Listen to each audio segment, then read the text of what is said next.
Hello and welcome to episode 267 of the Craft House Magic podcast. My name's Ellie and I'm coming to you from Norwich in Norfolk in the UK, and today is the 7th of March. So welcome everybody. I hope you've all had a lovely crafty week since the last time I've spoken to you, and I'm here to share all the things that I've been making in the last couple of weeks, actually, since I last did a proper podcast. Last week I did like a crafty vlog.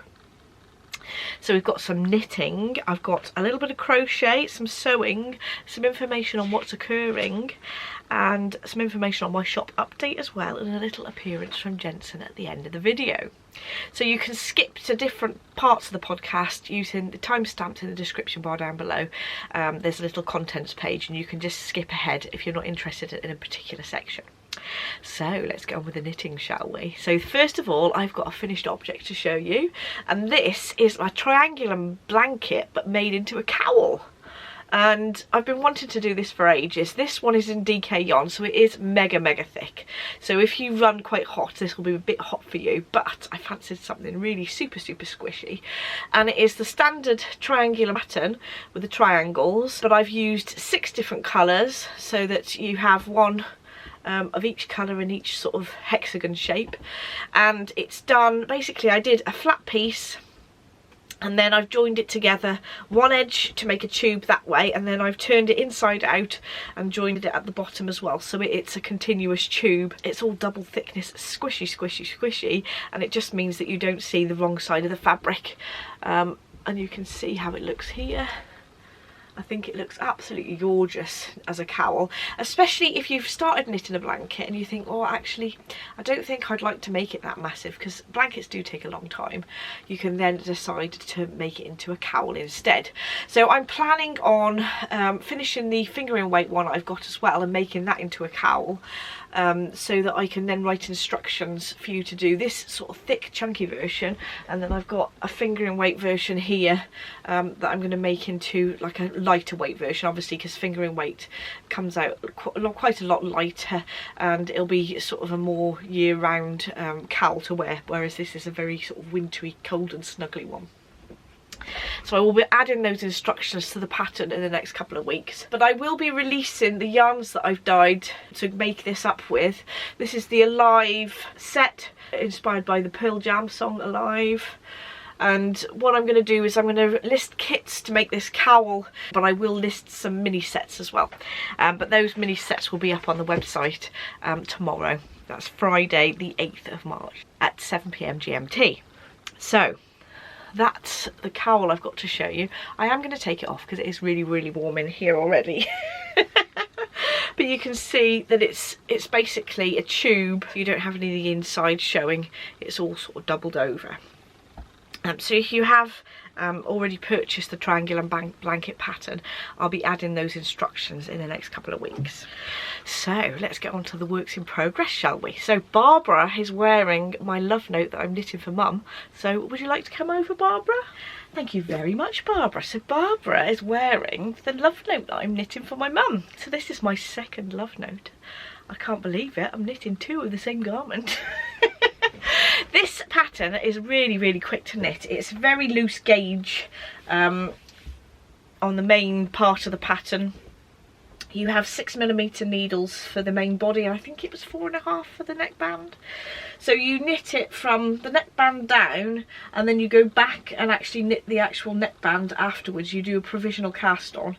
I did it a bit differently. I don't like having to undo a provisional cast on. I like to just have the stitches already on there.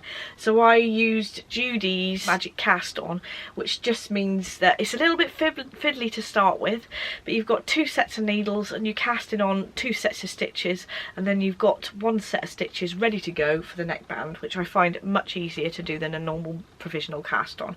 Once you've got the hang of it, it is a really lovely way of doing it. I do have a tutorial for Judy's magic cast on, and I'll leave a link in the description bar down below. And then you just need to make sure that you cast it on sort of in one go without any distractions, because if you twist your stitches or anything it could cause issues. The rest of it I've done pretty much the same. I chose the bust size for that was 38.5 inches, which is the large size for mum.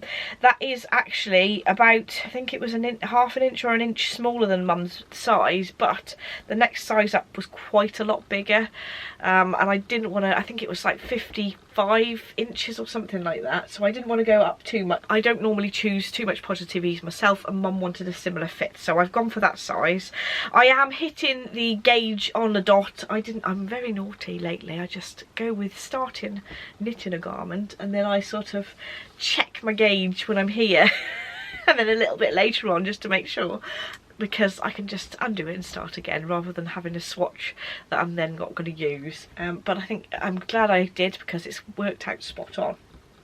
I've got the stitches on the bottom on 2 cables joined together with the connectors here, because I like to use interchangeable needles, and it just means then it's in a complete circle and I can try it on Barbara without having to worry about stitches coming off needles.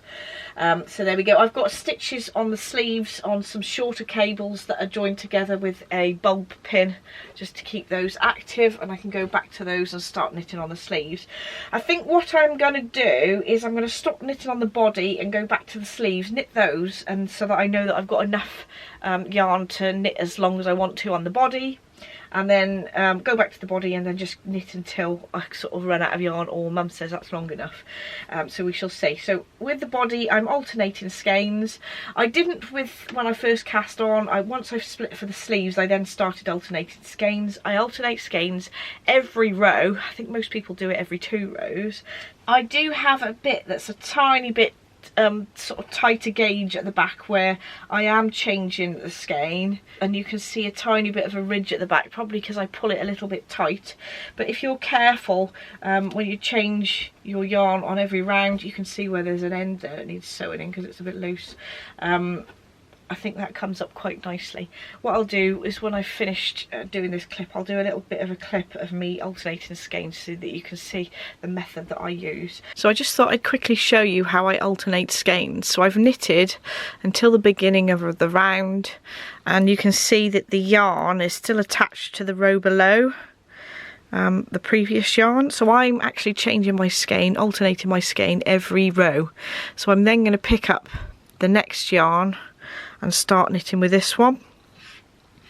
What I make sure that I do is that I actually make sure that tension's correct on this first stitch, because I found that the problem I have mostly is if I don't tension it, I sometimes end up with the odd baggy stitch on here. So I'm actually better off with it being very slightly tight, which I think will block out reasonably well when I come to blocking it, and then rather than having that loose stitch. So I literally just keep knitting around right up until I get to the beginning of the round where the yarn I've just stopped knitting is. You can see that there is a little bit of a ridge where it is slightly tighter, but you can hardly tell that that's where I've been alternating skeins. So I think a lot of people do it so that they're actually doing it every 2 rows. I think this works better for me at least, and although it is slightly tighter there, I think that is relatively invisible, and any tightness I think should block out at the blocking stage. I don't think I really notice that. This is at the back of the work as well, so I'm quite happy with that. If you do helical knitting, you slip stitches, and you do have points where you've got 3 stitches slipped with the yarn going to the back of the work, which would annoy me more, I think, where I don't actually need it to be helical knitted here, because we're not striping any yarns, and it just gets rid of that jog. And I started just as I split for the sleeves really, because if you try and do it before then it gets quite difficult. So once I've split for the sleeves I start alternating the skeins. So this is a really easy pattern to knit, I think, apart from the provisional cast on bit, or if you use the Judy's magic cast on, that's a little bit on the tricky side. But the lace pattern, if you're using the chart, it's a lovely small chart and it's so easy to repeat, especially when you've knit it once before. I found it so quick and easy to knit this second one. And when you've got the body, once you've got to the body bit, it's just plain knit. There's no increases or decreases in the body. Same with the arms as well, which is nice, so that you can actually do it when you're watching the telly, having a relax. So that's a really nice knit. I was going to send this to Mum to knit the body, but I just got a bit carried away, and you can see I've already knitted quite a bit. Let's measure how much I've got of the body knitted already. I think I've done nearly 8 inches or 7.5 inches, and the actual longest version said it was 8 inches before you're doing the rib. So I'm going to be knitting it longer than that though. Mum definitely wants it longer than 8 inches to cover her tummy and that.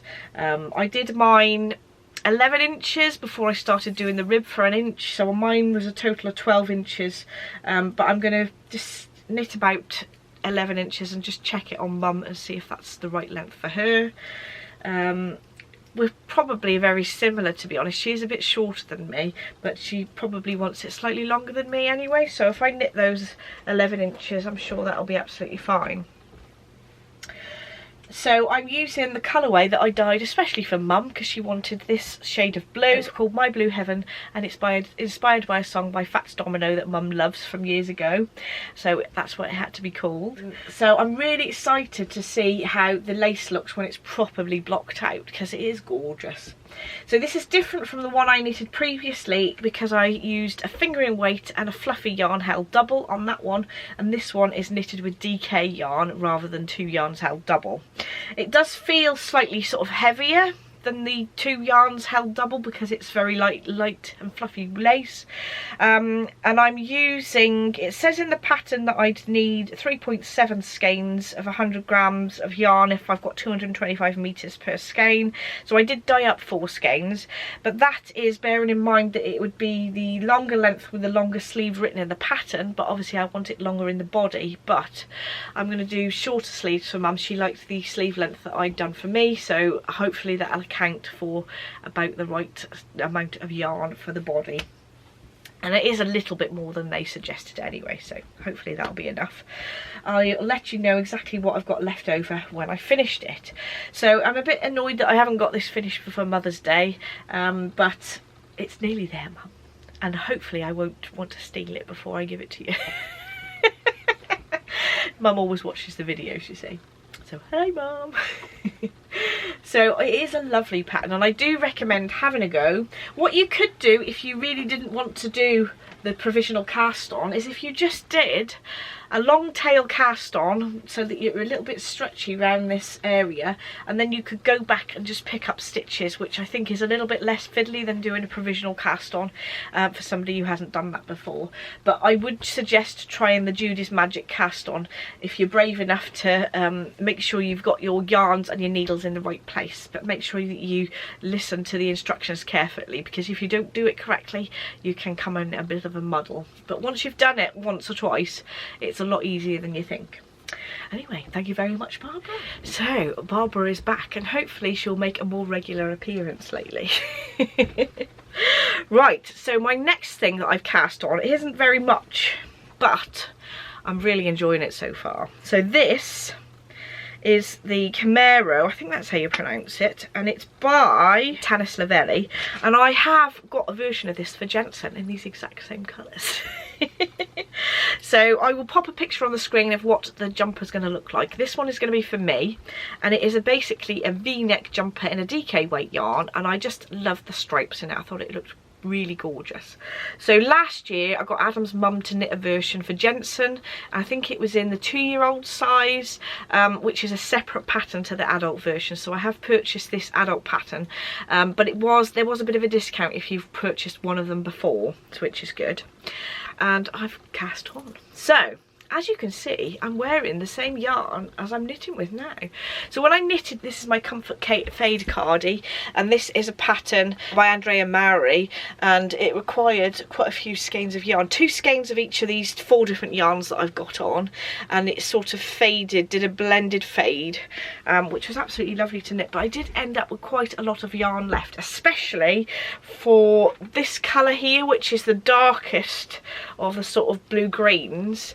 I've got one full skein left and a little bit extra. I think there might have been 130 grams left over, so there was a lot. And I thought, oh, because I've already knitted this for Jensen, then maybe I should knit one for myself with the leftover yarn, and then I can dye some like grey, a plain tonal grey, to go with it for the bottom part of the cardigan. So you start from the neck down. I have done this a little bit different from the pattern though, so I'll pop it over my head actually. You can see where the V-neck should come to. So the original pattern in the adult sizes said that the neckline was like sort of rolled over, but I didn't like that. I liked Jensen's version, so I sort of mixed the instructions from the child version and the adult version, and I did some garter stitch around the neckline of the V-neck of the adult version instead. So I think I did 10 rounds of garter stitch before I then started knitting just stockinette, obviously including all the increases as well for around the neckline, and I think that's coming out nicely so far. So I think I prefer this to it just rolling up at the top. Looks a little bit funny. It would be nice actually if I could get this to fit underneath this cardigan, but the sleeves are quite snug when I've just got a t-shirt on, so it might not fit over the top, but I think this is going to be lovely. I do love these colours, so it'd be a shame to waste some yarn that's already caked up and left over, so I'm going to have a go. What I've done is I've kept the same sort of colour order to Jensen, but he did use the full mini set that I used these yarn colourways out of, whereas I only picked 4 colours, so I'm just going to repeat those 4 colours and use the yarn as best I can. I will make a note on my Ravelry page of what I've used for each stripe, how many grams I've used for each stripe, and we shall see how that goes. So I think because there's sort of stripes in this, it's difficult to know how much yarn you need, but according to the pattern, if I'm knitting the 43.5 inch version, I'd need 1,700 meters or 1,900 yards, so that would mean about 7.5 skeins of yarn, of DK yarn. Now because I'm using scraps, I'm just going to see how I get on with the stripes, and I could actually just keep repeating some things, and I don't have to actually have it the same distance for each stripe as well, so I'll just see how I get on. Also with this pattern, I think there's a full length sleeve with a full length body, and I think the full length body is longer than what I'd normally knit my body, because I've got quite a short body anyway, and I don't want this to actually drown me, so I probably won't use quite as much yarn as it says, but I will weigh it at the end and see and tell you how much I've used if you're interested in making it in the future. But it's interesting actually, if you've got yarns that you like together, you could make the whole thing stripy if you wanted to and use up bits of leftover DK yarn, which is always good. I did see one on the Ravelry pages where they'd used 2 colours for the stripes, which looked good as well. So mainly it was navy, I think, with like a single white stripe every so often, and that looked really lovely. So there's lots of options that you can do with this pattern. So the last knitting thing I have is one of my Pop Stars blanket panels from the January Yarn Clubs. So if you do not want to see the January Yarn Club colourways, skip to the next section, which will be crochet, and you can find that in the description bar down below. All you need to do is click on the timestamp in the description bar. So I'm going to show it to you now. This one has not been blocked, so it will look better once it's been blocked properly, but this is the January colour set, and it was inspired by Britney Spears. So I did go through the colours in the last little video that I did, the crafty vlog, so I won't go through the individual colourways, but these were inspired by Britney Spears, and I've named each of the colourways by the songs. But that block is done, and we're slowly getting towards a blanket for the end of the year. So if you want to be knitting the Pop Stars blanket with me, the Pop Stars blanket is available on Ravelry and on my website as well, but we've got a knit along going on both on Instagram and on Ravelry as well, so I'll leave links to the hashtag on Instagram and the Ravelry page in the description bar down below. But if you are knitting this, come and join in, and I'll draw prizes at the end of the year. So each month I want to complete a star for each month, so that by the end of the year I've got 12 stars, and that will be more or less the blanket done. There's just some edge bits to add in, so hopefully by the end of the year we'll have a finished blanket, and everyone in the group will as well, hopefully. So I'm only showing you January because I don't want to show too many of the months ahead of time, because some people have ordered like January, February and March and haven't received their January yet. But that is the first one. I'm knitting mine in DK yarn, so it's really super squishy, but you could do yours in fingering weight as well. If you're doing the fingering weight Pop Stars blanket, you just need 10 grams of each of the 6 colourways. So you only need a 10 gram set of the Pop Stars minis, but if you're doing the DK version, you're going to need the 20 gram minis, because each of these takes about 15 grams. I've just combined mine with some undyed yarn in the merino DK, so you can order the undyed yarn from my website as well if you want to. But if you are wanting to join in the blanket and you haven't got the yarns from my yarn clubs, that's absolutely fine. As long as you're knitting the blanket pattern, come and join in. I'd love to see how you're working together, your colours, and putting those blocks together. So now it's my crochet section, and I have finished a blanket. This is a very small blanket, but because I have a 2-year-old at the moment, it is nice that I'm able to use smaller blankets like this. So this is the Weekender blanket by Sandra, and it is stunning. Look at that. It's a beautiful, beautiful pattern, and these gorgeous yarns are dyed by Helen from Giddy Yarns, and they were the 2022 advent calendar that was inspired by Charlie and the Chocolate Factory. And I did have another mini set from last April that I added in as well. I used the colour from the Christmas Day colour, which was named Charlie and the Chocolate Factory, and I did that all the way around the outside. And look at these bobbles. Love these bobbles on the edge. I think actually if you do a sort of more tonal or less busy colour, you'll be able to see that edge a little bit better, but I wanted to keep all the yarns together in the set. I'll lay it out on the table so that you can see it a little bit better and run the camera over it so you can see the details a little bit better. It's out in front of you rather than me holding it up in front of the camera. So I held fingering weight double for this blanket. It is written for DK yarn, the original pattern, and the hook that it said to use is a 4mm crochet hook, so I just held fingering weight double to make it more or less that thick, and I used a 4mm crochet hook as well. I think it's quite a dense material. When I blocked it, there wasn't a lot of difference after I'd finished blocking it, so it must have been because I've got quite a dense material there, but which is good because it's a bit more durable, I suppose. So you could do its fingering weight on its own if you like, and like use a sort of 3.5mm hook maybe, or whatever hook you need to give a good gauge with fingering weight yarn. I did mine held double just because it would make it a little bit thicker, and then I can just use that single layer to go over the car seat in the car, and it'll be quite a nice handy blanket to have to keep a 2-year-old warm in the car. I would definitely recommend that pattern. I will be doing some more of the hexagons again on another project, I think. What I did some samples of the colourway of the month. I did do some samples of my new colourway of the month for March. This is Drop Dead Gorgeous in the same pattern. This is in fingering weight yarn, and I actually used a 2.75mm hook here, and I did an extra round to make it just a little bit bigger, but I thought that was really sweet, and I thought actually what I can do is I can start doing little sample hexagons of my colourways, and then I can put them together in the end. I did do the join as you go method for this blanket, but if I'm doing obviously the sample ones, I keep them separate and then crochet them together afterwards. With the join as you go method, you do get some more gaps, but at least with my version it feels quite secure, with it being quite a tight gauge with doubled over fingering weight yarn and a 4mm crochet hook. So I've got little swatches of the colourway of the month, a knitted one and a crocheted one, and I thought, well, I can perhaps make a little blanket with these little squares in for a knitted version, and then a crochet version with all the little hexagons I'll be making. So that'll be fun as well.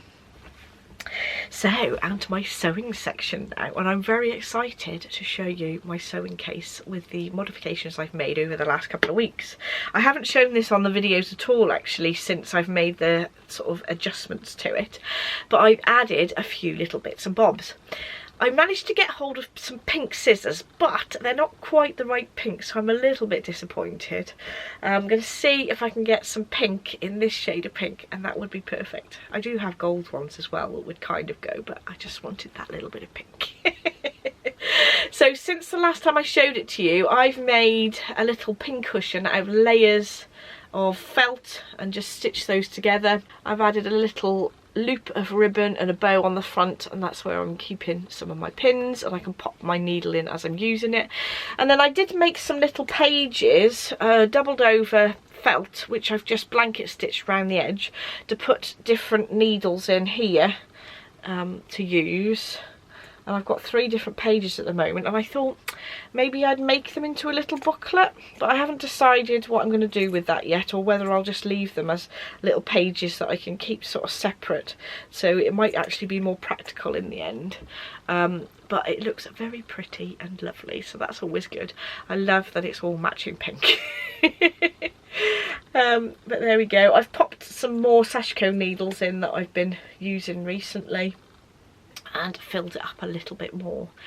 I did do a crafty vlog where I actually sort of converted this from a jewellery case to the sewing kit, so if you wanted to see that, to give you a bit of a confidence to sort of where to start, because it can be a little bit daunting when you've got this travel jewellery box and you think, wow, how am I going to start by covering it? If I take some of the stuff out here, you can see that I've lined the base with some really pretty floral Liberty fabric, and these dividers as well I've covered in nicely, but that's something that I'm going to use quite a lot. I like the fact that you can get all your threads in nice and neat and they're sort of secure in there, and I can get my needle threader and all sorts of things that I need for sort of hand sewing and English paper piecing on the go. So there we go. So that is my sewing box. I'll show you it from the outside. You can get these from Amazon. I think they're about £17 from Amazon, and they've got a little press stud here.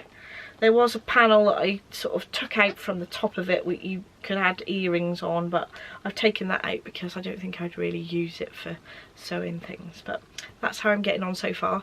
I'm going to see if I can get some matching scissors though that match perfectly, but at least they're pink.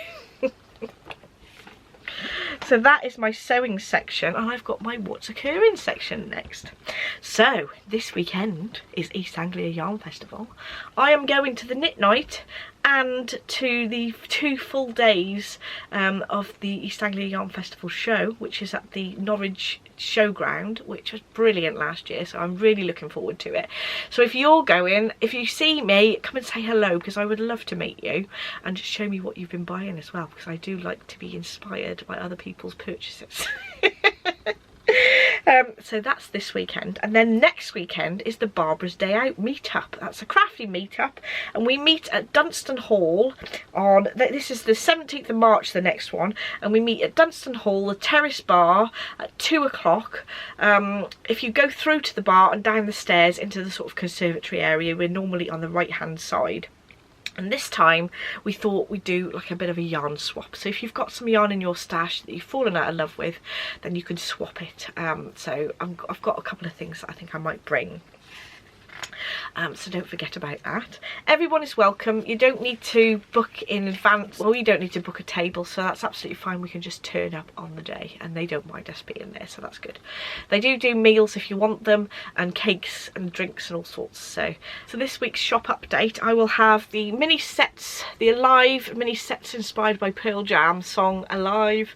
Those will go in the shop, and I will put kits where you can make up your own version of my Triangulum blanket cowl as well. So I will have kits for that this weekend, this Friday the 8th of March at 7 PM GMT. So those will be in the shop. You can choose which base you want these on, but they're a kind of, they're a colour set that is very easy to wear. There's not too many colours, and it can go with lots of colour combinations in your outfits. which I always think is good. So this weekend is also the last chance to order the yarn clubs, including the Music from the Movies Fantasy Edition and the Pop Stars mini sets, and also the Spring Fling project bag and yarn sets as well. So those will be shipped all on the 15th of March at the end of next week. So by Sunday I'll be taking the listing down, so if you do want one of those, pre-order it now. So I'm going to give you the inspiration pop star and the inspiration movie for this month's yarn in a minute. So if you don't want to see that, skip along to the next section, which is Jensen's new clothes. So I'm going to tell you about that now. So the inspiration pop star for this month is Aha, and I've picked a range of songs from there and got colour inspiration from those songs to make a set of minis that are designed to go together, not only by themselves but also with all of the Pop Stars minis for this year. So that's the pop star for this month, that's for March. And the movie for this month is Lady Hawk, which is something, actually I'm asking Adam about it and he's never seen it, but I used to love it when I was a kid. Loved that film, really lovely, just romantic fantasy, absolutely loved it. So I did pop a picture on Instagram, which I'll pop up here, is the photo inspiration with the poster. So some of those colours on that poster will be in the yarn, so you'll be able to see what sort of colours they'll be. Same with the pop stars I just showed you. So if you like those colours in the photograph, in the inspiration photographs, hopefully you'll like the colours in the yarn. So these are the colourway for March, Drop Dead Gorgeous by Republica, and this is a limited edition for this month. So if you don't order it this month, I won't be repeating it again. But you can see what the colours knit up like in the swatch. It might be easier if I show you on the table actually, but those are the colourways for this month as well. So it's now over to you, Jensen. So Jensen, you're going to show us your ball run. Go on, do the balls. Ooh. So originally we were going to get Jensen to show you the blanket. What? Is there one stuck? That Daddy and Jensen have been busy making ball runs out of cardboard and out of toys because he's obsessed, aren't you, Jensen? You love ball runs, don't you? Yeah. Oh, it's gone a bit wonky. Oh dear, Daddy will have to fix that, won't he?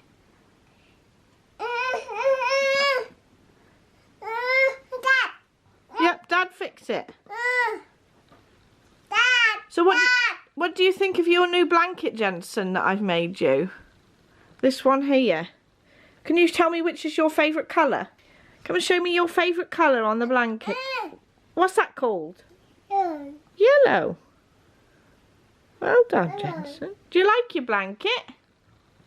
Do you like it? It's not as much as the ball run though, I know. Yeah. Can you say bye-bye to everybody, Jensen? Bye-bye. Bye-bye. Bye-bye. Bye-bye. So thank you so much for watching. Don't forget to like and subscribe if you'd like to see more, and I shall see you on next week's video. Bye!